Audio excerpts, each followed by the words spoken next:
Hi guys, welcome back to my Bitcoin Basics series. Today I'm going to be doing a detailed walkthrough with you guys on how to set up and use your BTC wallet, but more importantly, how to make your first transaction. Before we go any further, this is of course the disclaimer that I usually have in most of these videos. Please pause the video if you need to, read it and understand it fully before moving forward.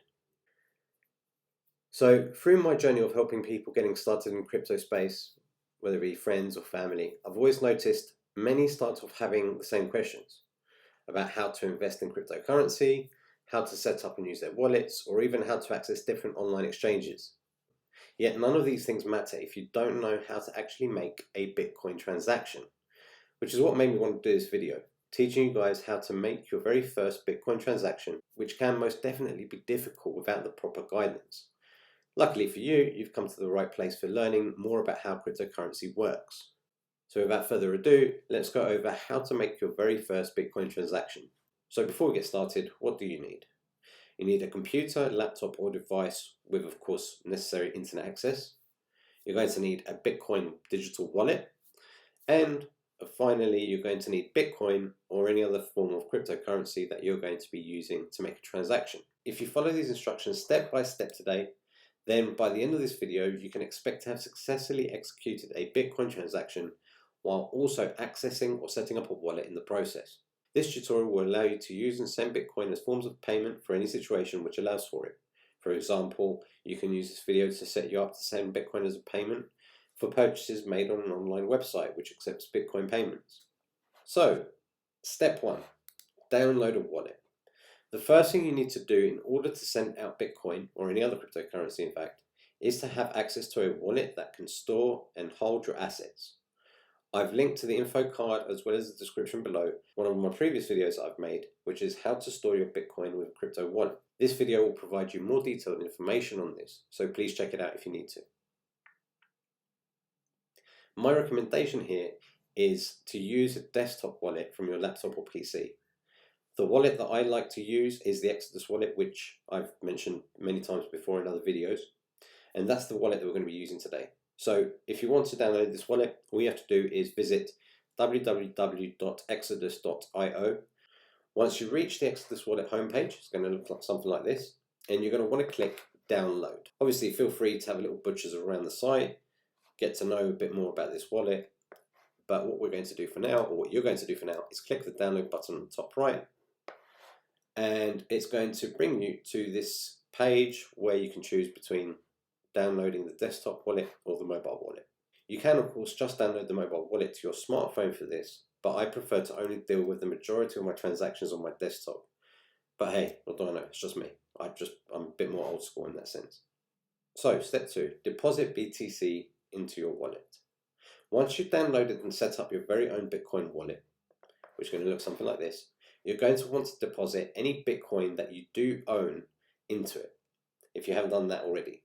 So to do this, you're going to go to the wallet part of your wallet, believe it or not. And what you're going to want to do is you're going to want to share your wallet address with the sender, who in this case might be yourself. For example, if you've bought some Bitcoin and you want to send it to your own wallet, or it could be a friend who wants to pay you back for lunch, or even an exchange that allows you to directly deposit Bitcoin into your wallet. So to do this, you're basically wanting to receive Bitcoin into this wallet, okay? So you're going to want to click the receive button. Now once you do that, you can see here your wallet address is going to appear as well as a QR code. And you can use either one of these. If you haven't bought Bitcoin before and you want to learn how to buy Bitcoin for the first time, please check out the info card on the top right corner of your screen, or the link is in the description below, as I have a bit more of a concise video on doing just that. So once you have Bitcoin or any other form of cryptocurrency into this wallet, we're going to move to step 3. Step 3, send your BTC. So once your wallet is all set up and you've deposited your Bitcoin, you'll see it here, which means you're ready to send it to another wallet and execute a transaction. So from here on in, I'm going to be demonstrating exactly how I'm going to be doing this. I'm actually going to be sending this bit of spare change that I have here left over, guys, and I'm going to be sending it to a platform called Staked Wallet.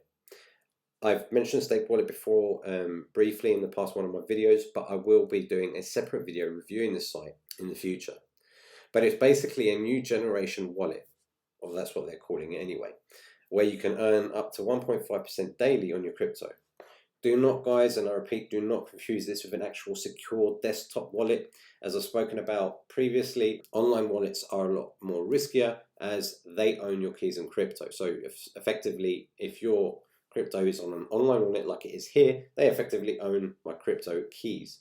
So I'm just throwing out any spare change I have whenever I have it into platforms like this, because like I said, if they disappear tomorrow, well, it's no skin off my nose.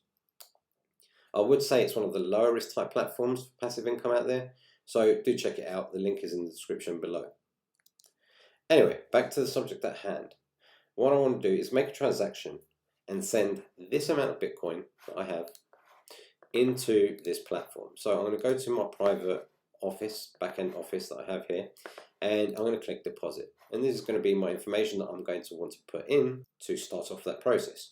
So as you can see here, I've got 0.012139338. I'm not going to sit there and put that whole figure in because there's fees to consider, etc. I'm just going to put in 0.012.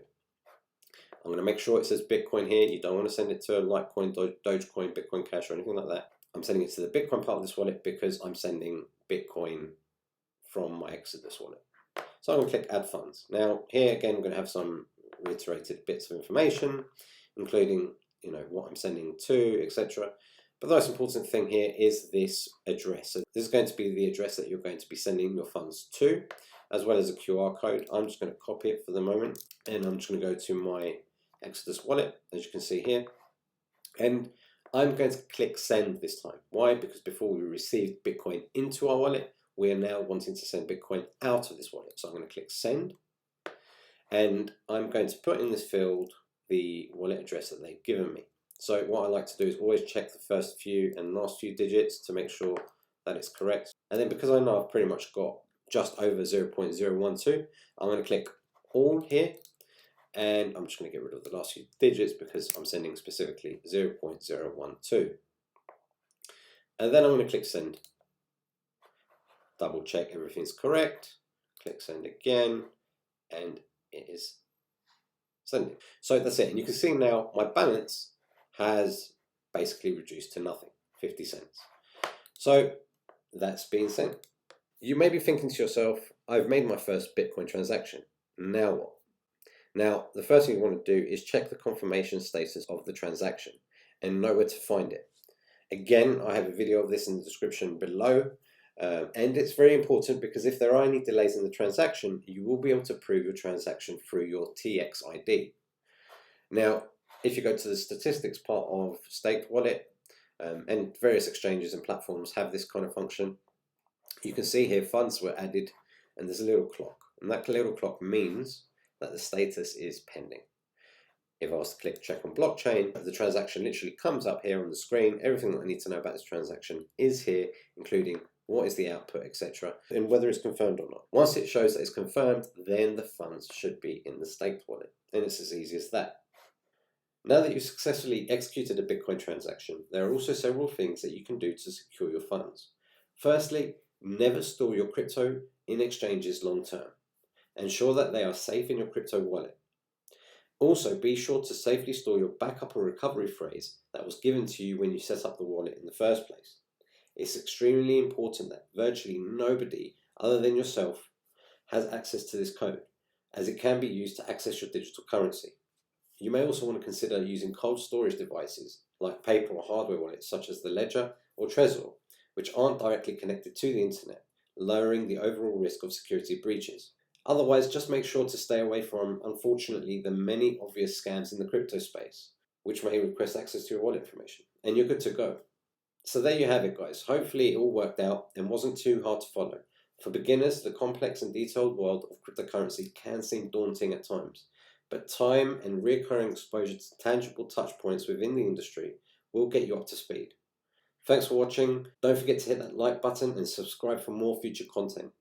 Here's also a couple of videos that you might want to watch following from this video, and I'll catch you guys on the next one. Cheers.